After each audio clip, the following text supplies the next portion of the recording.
While filling out the Santa Rosa Junior College application, you are going to be providing information we need for the admissions process. On the first page of the application, you will be selecting which term you are applying for and your educational goals. Note that at any time during this process, you can save the application if you need to leave and come back to finish it later by clicking the Save button at the bottom of most pages. On the second page, you are shown the contact information SRJC Apply has for you based on the information you entered when you created your account. You also have the ability to edit the information if needed. It is always a good idea to take a moment and review this information for any errors. On the next page, you are asked to provide your past educational history. The first question asks about any past colleges you have attended, including whether this is your first time in college, the first time at SRJC but you have attended another college, or if you're returning to SRJC after being absent a main term.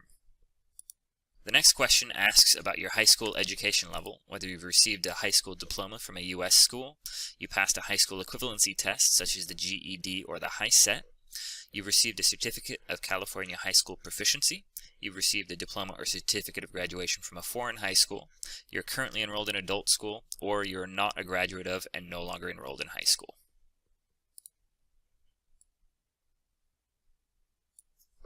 If you graduated high school, it will ask you the date on which you received your diploma, whether you received it in California, and if you have attended high school in California for 3 or more years.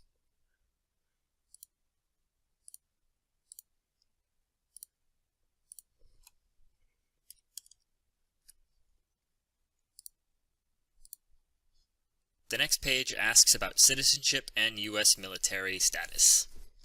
Permanent or temporary residents, refugees, or people studying here on a student visa will need to enter their registration number that can be found on their appropriate form of ID. Undocumented students who have attended a California high school for at least 3 years and will have graduated by the time they begin college can choose Other and click on No Documents. These students will be able to fill out the AB 540 form and submit it to the college in order to pay the same cost as a resident of California. The next question asks whether you or any of your family members are currently on active duty or were formerly in the U.S. military. On the next page, you are asked about California residency status for the purposes of tuition costs and to declare any of the listed out-of-state activities you have completed. On the next page, you will be providing information about any needs or interests you may have while attending SRJC. The first question asks if you're comfortable reading and writing English. The next question asks about any financial assistance you may need while attending SRJC. If you're interested in receiving information about financial aid while attending college, make sure to check yes.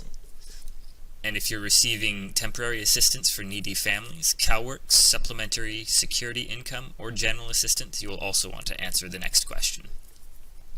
If you're interested in participating in any athletic sports at SRJC, you can check the appropriate box. If there are any other programs and services that you may be interested in, you can check all boxes that apply on the final question of the page. The next page is a series of mainly voluntary demographic information. The only 2 questions that are required on this page are the parent and guardian education levels. If you don't know their education levels, you can always select Unknown.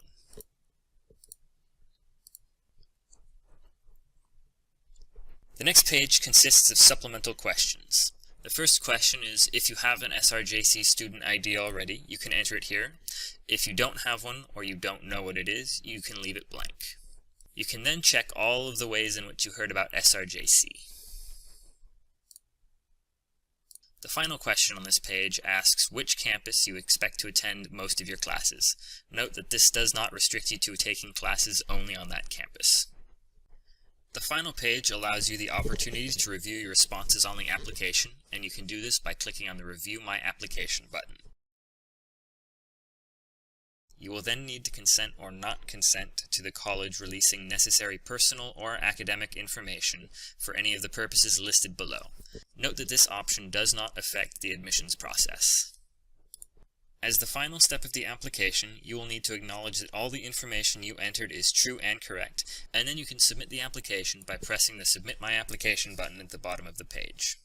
Upon submission of your application, it is sent to Santa Rosa Junior College for processing. This process can take up to 15 minutes, and upon approval, you will be sent an email from the college with your student ID number and suggested next steps. The email can sometimes be flagged as spam, so make sure to check your spam folder.